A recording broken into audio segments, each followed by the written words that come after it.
Astro Gildo Caetano, professor Gildo. Deixa eu falar rapidinho aqui, o pessoal tava comentando ali, e a gente conversando aqui, ó.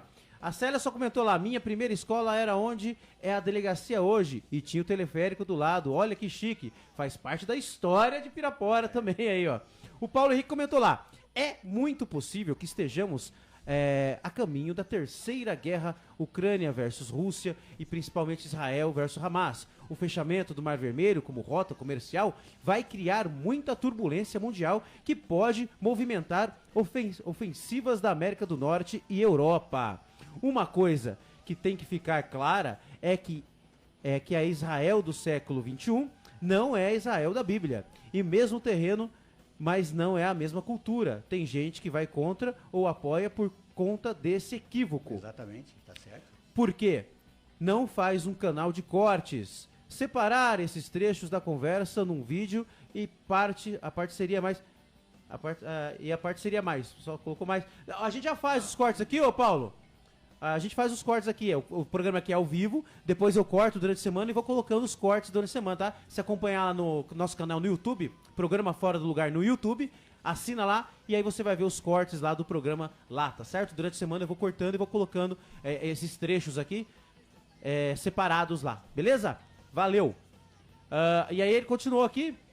Não se sinta inseguro, professor. Lembra que aluno interessado fica em silêncio prestando atenção na fala do professor. Se todos estão em silêncio, é porque estamos atentos. Ele tá falando, não fique segurão. Mete bronca aí. Não é nem questão de segurança. Quando o Mazuki me cala, eu fico preocupado. Quando o Mazuki se cala, né? Não, mas fala não, o tempo todo. É que eu quero, é que eu tava ouvindo aqui as informações pra juntar elementos para poder comunicar. Não, é porque você interage o tempo todo com eu gosto. Não, é que você tava falando da história e eu tava aqui pensando em elementos que eu podia colocar. Tá. Antes da gente continuar, Gildo, você já vai continuar a sua história aqui. Eu não posso deixar de falar aqui dos nossos apoiadores, do pessoal que apoia este programa. Este programa só existe porque tem a galera que apoia a gente, que dá ali aquele incentivo pra gente. Entre eles tem aqui o Posto Paiol, o Alto Posto Paiol, o melhor posto de combustível da cidade, o atendimento de primeira. Tem aquele deck ali, cara, que você já foi ali. A gente tem que, uma hora de sair daqui, a gente vai lá pra tomar um negocinho e tal. Pô, é um lugar gostoso, você fica ali assistindo o pessoal às vezes jogando futebol, o pessoal passando ali. É um lugar que virou ponto de encontro de Pirapora, no Alto Posto Paiol. Tem muita qualidade, muitos serviços, além da gasolina de qualidade, preço barato. Então, Alto Posto Paiol. Outro lugar muito bacana também é a Farmais. A Farmais tem 2 unidades. Uma aqui no Paiol e uma lá no Bom Jesus. Uma farmácia grande, ampla, uma estrutura bonita, gente bacana, um atendimento de qualidade e várias ofertas. Tem ali, tem a farmácia popular, tem remédio gratuito, remédio com 90% de desconto. E esse mês, que é o mês da mulher, você também ganha brinde lá na Farmais. Então vá na Farmais, corra na Farmais. Tem vários produtos em promoção do Dia da Mulher. Tá certo? Tem vários produtos em promoção. Além do mais, você ganha brinde lá. Você comprando lá acima de R$60, se eu não me engano, você ganha brindes lá pelo Dia da Mulher, que esse é o mês de março, o mês da mulher. Então, Farmais. Tem aqui no Paiol, tem lá no Bom Jesus. Entra no Instagram da Farmais, @FarmaisPirapora. Entra no Instagram, você direciona pro WhatsApp e faz o seu pedido direto da sua casa pelo WhatsApp. Vai lá e faz o pedido. Outro lugar bacana também que tem, Gildo, é a Adega D&G. A Adega D&G é uma adega nova em Pirapora, que tá revolucionando aí, todo mundo tá comprando bebida lá, porque é muito barato, eles estão conseguindo um preço muito barato, e assim, tá aberto final de semana, você quer fazer a resenha na sua casa lá, pra fazer um negocinho, você vai lá, pede, eles entregam rapidinho, um pessoal bem bacana. Você for em casa tomar um vinho comigo lá, e a gente, né? Então, quando a gente faz aí, tomar um vinhozinho aí, a gente pede lá na Adega D&G. E é bem bacana, a Adega D&G. Procura aí no Facebook, a Adega D&G. Tem o Facebook deles, o Instagram deles também. Entra em contato e já faz o seu pedido. Hoje é sabadão, é dia de churrasco, é dia de assar uma carninha, tomar uma gelada. Se você não tomar gelada, um refrigerante, o que você tomar, liga lá. Adega D&G, chama a galera e que você vai ser... Até vou passar o telefone da Adega D&G pra vocês aqui, ó. Pra você ligar lá na Adega D&G. Cadê aqui? Deixa eu pegar aqui o telefone da Adega... Oh, meu Deus do céu. E cadê? Perdi o telefone. Aqui, ó. É o 11 998 29 6276. Adega D&G. 11 998296276. Entre em contato, já pede lá a sua gelada. A live é transmissão no YouTube também. Não é transmissão no YouTube, a gente transmite aqui pelo Facebook. Na verdade, ela é rádio. Nós somos uma rádio, ô Paulo Henrique. Nós somos uma rádio, transmitimos no rádio. E aí colocamos aqui no Facebook para tentar ampliar aí essa audiência. E aí durante a semana eu faço os cortes e jogo lá no YouTube os cortes. Lá no YouTube eu não jogo o programa inteiro, mas jogo os cortes. Valeu? Então vamos continuar. Onde a gente estava aqui, ô Gildo? Nós estávamos falando sobre a possibilidade de haver um Estado judeu na Argentina, né? O Estado de Israel por esse aqui na Argentina. Que seria a Argentina, como já disse antes, era a segunda economia do mundo, né? Só perdia, acho que para os Estados Unidos, ou Inglaterra, talvez, né? Inglaterra, né? Século XIX, Inglaterra ainda, Exatamente. Só perdia para o Império Britânico, né? E aí, bom, eles escolheram mesmo fazer na antiga Canaã mesmo, né? Que era a terra deles, daquela a chamada Terra Santa, né? Já estava dominada ali pelo povo. Tinha lá. Não, quem estava lá no final do 19 eram os otomanos ainda. Os otomanos ainda. Os otomanos, tá. Mas com o fim da Primeira Guerra Mundial, assume a região a Inglaterra e a França, certo? Lá dentro desse Império Otomano, o que era? A peça palestina, ela estava junto com a Síria, numa região que eu vou chamar de província, chamada Grande Síria. Com a divisão ali, quando chega a Inglaterra e França, eles dividiram. Então, a Síria ficou com a parte que chamava de Síria, ficou com a França. Sim. E a Palestina ficou com a Inglaterra.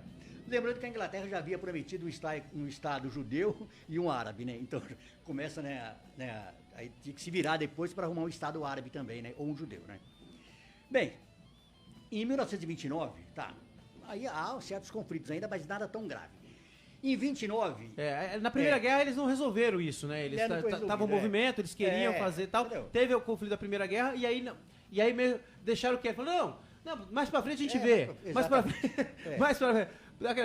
frente a gente vê. Acabou a guerra agora, vamos...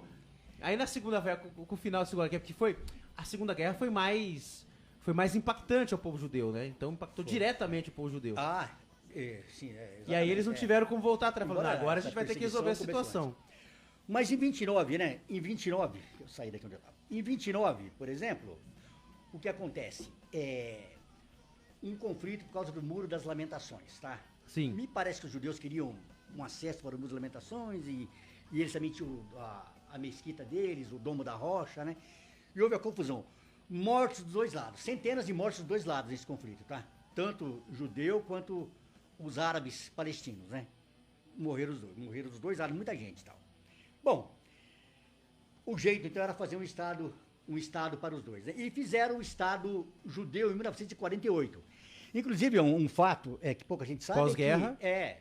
Que o ministro de Relações Exteriores, que era o Oswaldo Aranha. Neuza, bom dia. Oswaldo Aranha, que era do Getúlio. Ele foi o secretário-geral da ONU, se não me engano, a Assembleia Geral da ONU foi presidida por ele, entendeu? E aí criou-se o Estado de Israel, certo? Com esse nome, Estado de Israel. Tá? Bom, no dia seguinte já houve uma invasão. Se não me engano, Egito, Síria, Jordânia, creio eu, né, e Iraque. Já invadiram Israel, entendeu? Foram derrotados. Israel já tinha um exército, apesar de estar totalmente organizado, tinha um exército forte, tinha a Inglaterra do lado ainda, os Estados Unidos ainda do lado, entendeu? Então, conseguiram derrotar, certo? Bom, e o conflito não para por aí, certo? Houve vários conflitos ainda, mas o Estado estava pronto, ele estava feito. Em 1964 é criada a OLP. O que é a OLP, professor Gildo? OLP, Organização para a Libertação da Palestina, que 5 anos depois fica nas mãos como presidente o Yasser Arafat. Já ouviu falar, né, Mazu? Sim, Arafat, claro. Né? 5 anos depois, tá? Mas antes, depois de 64, 67, Israel, tomando assim a iniciativa, eu acho que pela primeira vez, se não me engano, invadiu esses países, invadiu o Egito principalmente, mas os outros vizinhos, né? Foi a tal Guerra dos 6 Dias, famosa Guerra dos 6 Dias. Sim, sim. Aí acusaram Israel de ser o vilão da história, mas segundo... Mais uma vez. Eu não tenho lado, mas mais uma vez Israel foi vilão da história porque invadiu. Só que Israel já havia vazado informações que o Egito ia invadir Israel, entendeu? Tomou região, depois devolveu grande parte da região e tal, né? Aí uma coisa que eu não falei que eu ia falar é, na partilha, quando criaram o Estado de Israel, né? O que acontece?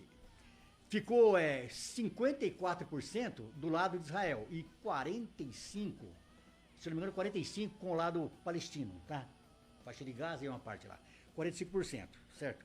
E Jerusalém, que é a grande questão aí, se vocês não notaram aí, Jerusalém é a grande questão, né?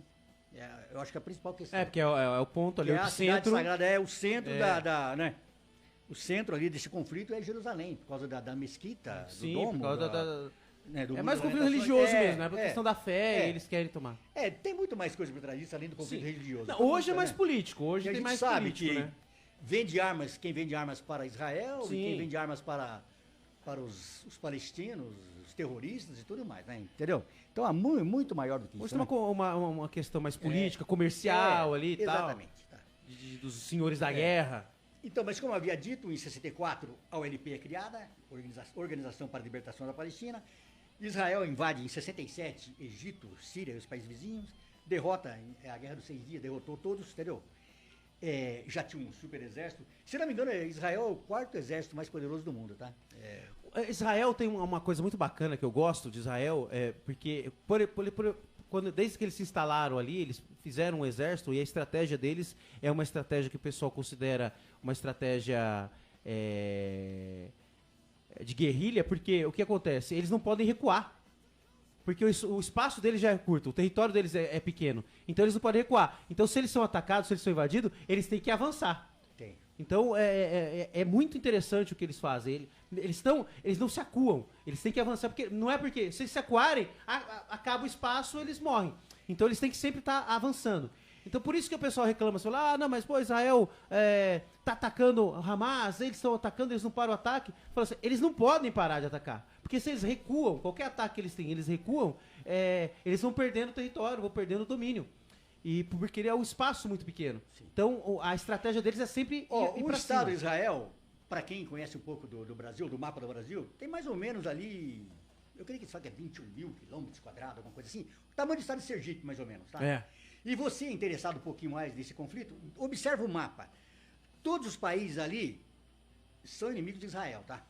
São inimigos de Israel. São inimigos. Israel é um pontinho ali.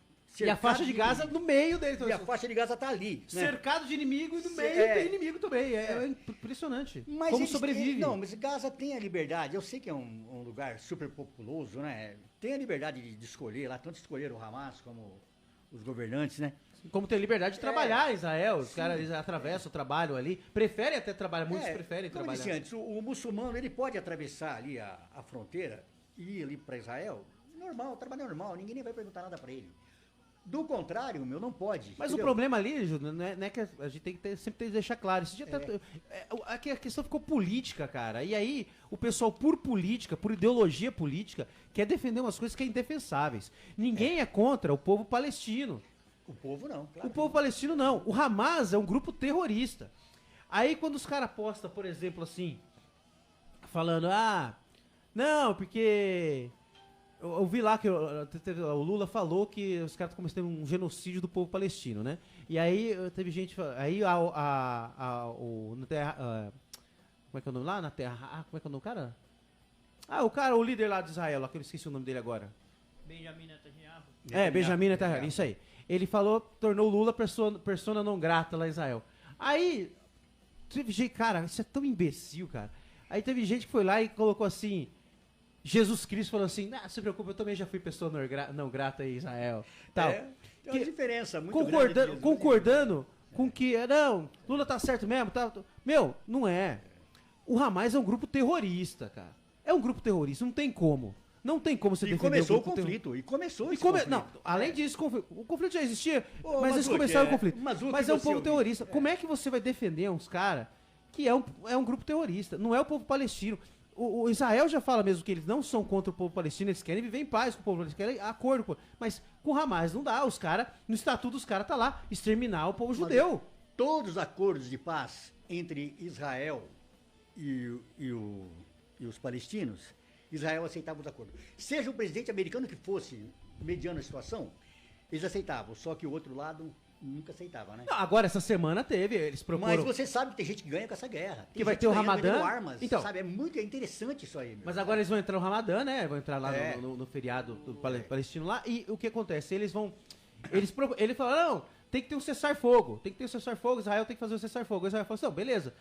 Me dá o nome dos reféns, vocês estão vivos ainda, tem mais lá 200, não sei quantos reféns. Me dá o nome dos reféns que estão vivos, vocês vão devolver os reféns e a gente faz o cessar-fogo. Não. Esses reféns, a maioria deve estar morto já. Possivelmente, né? A maioria deve estar morta. Por Isso aí. E aí eles estão segurando esses nomes desses reféns, e essas pessoas devem estar mortas já, ou muito, ou já, ou a maioria, a grande maioria deve ter morrido, que eles não abrem mão. E aí, Israel não tá atacando. Ontem, você viu lá, começaram a bombardear Israel de novo.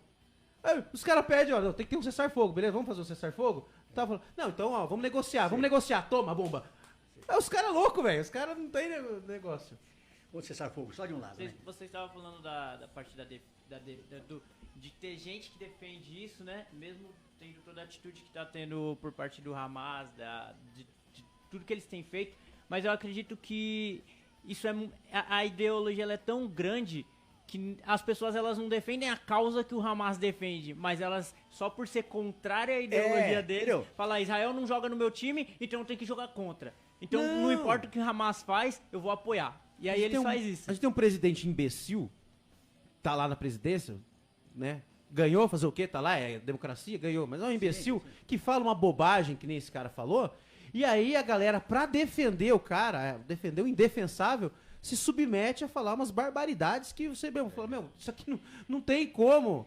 Não tem como, meu amigo, você defender terrorista, cara que estupra mulher, assa bebê em forno. Mas, professor, eu tenho a sensação, eu tenho o sentimento de que a maioria das pessoas que fazem isso, que defendem esse tipo de coisa, elas não se dão ao trabalho de pesquisar, de buscar informação. Elas veem uma onda de gente indo por um caminho e elas falam, não, vou junto. Nem se dá o trabalho de vou entender o que eu tô defendendo. Vou só entrar no barulho. Não importa, eu Isso. sou a favor desse cara. O Mazuco falou isso no Exato. programa, não falou, Mazuco? Exatamente, sou a favor do Ele falou, cara. pô, é só porque o cara, eu voto nele, então é ele que eu vou defender. Se ele falou, tá parado, não. Se ele fazer errado, Eles eu vou são colocar vários, pra debaixo do tanto quanto tapete. nós. Tanto lá em Talvez cima até mais. quanto aqui embaixo. É isso que eu sempre gosto de remeter a essas coisas grandiosas, como guerra, líderes políticos como Lula, como Bolsonaro, presidente e tal, mas e você refletir isso aqui, na nossa realidade. Se traz isso aqui para nossa realidade pequena aqui, existe pessoal que defende o político, independente do cara, com os processos que o cara tem, os problemas que o cara tem, defende o cara lá. E às vezes a pessoa perde o discernimento, perde ali Para pra pensar, não, o pera pensamento aí. próprio, crítico, né? Ok, o Paulo Henrique falou aqui, ó. As pessoas se negam a buscar informações e só saem concordando com seus líderes extremistas. O Marcos, você está certo, as pessoas desse século é totalmente diferente. Naquela época não tinha avião, mísseis, bombas, pistola, rifle, mas a violência sempre teve, né, Marcos? A violência é uma constante humana, né? Independente, no futuro vai ser outras coisas, mas a violência, espada, o pessoal, quando não tinha, era paus e pedras, né, que o pessoal usava. Afunda também, Né? Hoje em dia se existe tanto aquela questão do o conflito da a iminência do conflito nuclear, né? Que as pessoas que até existe aquela teoria, o jeito de se evitar que uma arma nuclear seja usada por uma nação é fazendo mais. Quem tiver mais consegue O Enéas defendia isso, equilibrar. né? O Enéas defendia que o Brasil tinha acredita que a que... Guerra Fria acabou, tá totalmente enganado. Ele só mudou o jeito. Só mudou o jeito, claro. Se atualizou, Mas, ô Gildo, deixa eu falar um negócio pra você. Ainda falando do conflito. O que acontece? Eu perguntei no começo, aí eu vou voltar nesse assunto porque eu acho que é pertinente. Essa questão do Hamas. Porque o Hamas tava meio quietinho ali e tal. Tava ainda o conflito, mas ele tava meio quietinho. E aí estourou a guerra da Ucrânia com a Rússia. Porque hoje a grande potência antiglobalista é a Rússia. Não é? Sim, antiglobalista. É. A grande potência hoje, que aí eles têm ali o bloco deles, Rússia, China, Coreia do Norte. E aí estourou a guerra da Ucrânia, o pessoal tava dando muita mídia pra guerra da Ucrânia, e aí estouram outros conflitos no mundo. China já olha lá pra Taiwan e fala, vamos aqui e tal, não sei o que lá. E aí estoura essa coisa do Hamas, que eles falam que foi interferência, que foi financiado pelo Irã, que também faz parte do bloco da Rússia, China e tal, pelo Irã. Isso aí você não acredita? O pessoal teoriza muito que é uma estratégia da Rússia para minar os Estados Unidos, porque os Estados Unidos, guerra na Ucrânia, Estados Unidos e OTAN, vamos lá ajudar como é que é o nome do país agora? A Ucrânia? A Ucrânia, porque a gente precisa ajudar a Ucrânia porque elas querem entrar na OTAN. Israel, vamos lá financiar Israel, porque eles precisam. E aí isso aí vai minando os caras. Taiwan daqui a pouco vai entrar em conflito também, isso vai minando.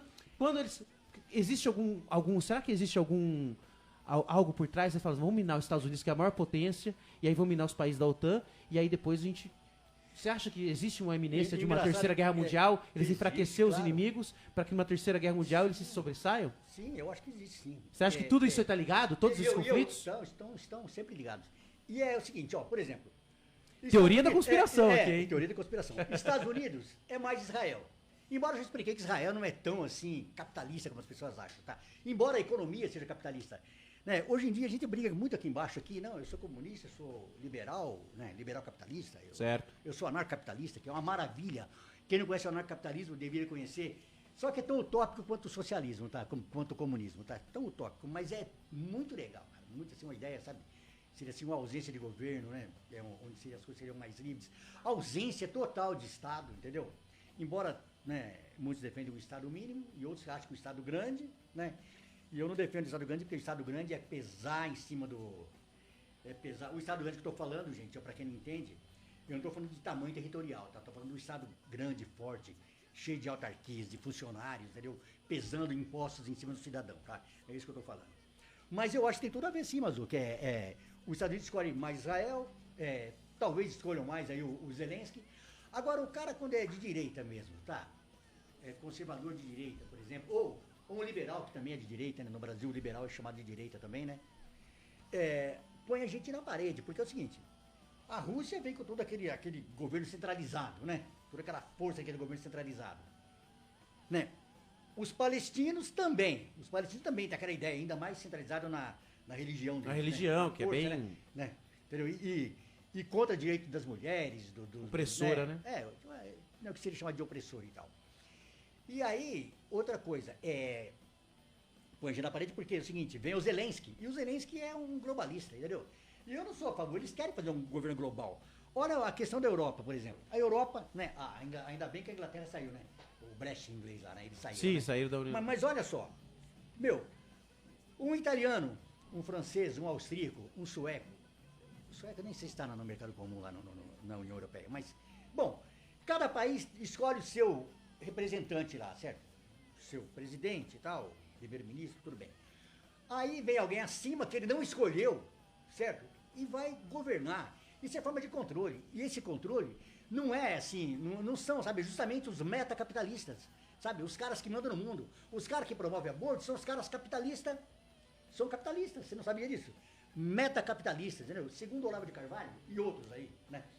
Os metacapitalistas dominam os governos que dominam o povo. Ele não precisa estar aqui, Rockefeller não precisa estar aqui para dominar você, cara. Não precisa, tá? Os governos aqui dominam você para ele, entendeu? Tá? Esses caras não têm ideologia, cara. Esses caras não têm ideologia. Querem dinheiro, poder. Eles querem dinheiro e poder. Poder e dinheiro eles já têm. Então, por que não? Assume as ideias mais comunistas e também como o aborto, por exemplo, né? Como financiar o Black Lives Matter lá, né? Dos Estados Unidos, entendeu? Sabe? A própria BlackRock, né? Aqui embaixo, não, o que eu quero dizer é que aqui embaixo a gente fica brigando e tal, tá? Mas os 5, 6 maiores do mundo estão financiando isso, cara. Eles querem controle, entendeu? É engraçado isso, tá? É engraçado. Tá, eu sou a favor de liberdade econômica, eu sou a favor de liberdade individual. Eu defendo. Se eu quiser fazer o que eu quiser, se eu quiser ser gay, eu sou, pô. Por isso, então, por isso que eu acho que Agora, pô. Eu acho que o comunismo, o pessoal tem uma visão, né, romantizada do comunismo, né, principalmente de juventude. A gente sempre fala assim que o jovem, quando ele é jovem, ele é comunista. Quando ele vai envelhecendo, ele começa a se tornar... Ele vai entendendo vai entendendo. Porque o que acontece? O comunismo, ele é muito bonito de se ver, é muito romântico. É muito romântico, é muito romanceado o comunismo. Se você falar de ideias comunistas, brilha os olhos. Porque, não, é um bem comum, todo mundo vivendo como... Só que se você vê isso na prática, não é bem assim. Porque exatamente, sempre vai ter alguém que vai estar acima de você e que vai estar com o poder acima de você. E às vezes, aquela coisa, tudo é meu, tudo é seu, tudo é nosso, nada de ninguém. fica nada de ninguém. Eu vou recomendar um livro, então. Paulo Henrique, o livro que eu dei pra você, tá? Eu sempre recomendo pros alunos até hoje, tá? Admirável Mundo Novo, Aldous Huxley, tá? Legal. Aldous Huxley, tá? Admirável Mundo Novo. Leia, entendeu? Vocês não entenderam o controle, tá? Uma sociedade perfeita entre aspas, tá? Controlada. Um lugar chato de se viver, tá? Um lugar chato, tá? Onde, entendeu? Sabe, é tudo controlado. Porque sabe? você perde a liberdade. O único lugar legal naquele livro é uma terra selvagem, no Novo México, entendeu? Onde tem as pessoas que leem ainda, Shakespeare, que você falou, né? Que leem livros e tal. E são meio selvagens, que selvagens lá somos nós que vivemos normalmente, entendeu? Você... Não é chato pra se viver, tá? Porque você perde a sua liberdade. O comunismo, ele tem o romantismo da coisa comum, de ser comum a todo, mas aí priva a sua liberdade. Você não tem a liberdade de você ir além do que você pode. Né? Vamos entrar, olha só como passou rápido, cara. Esse bloco aqui passou mais rápido de todos, eu acho. Já é 11h30. Então nós vamos, 1 minuto e meio, fica aí, compartilha a live, já entra com a gente e já vai voltar já. 1 minuto e meio, rapidinho, hein? Vamos lá!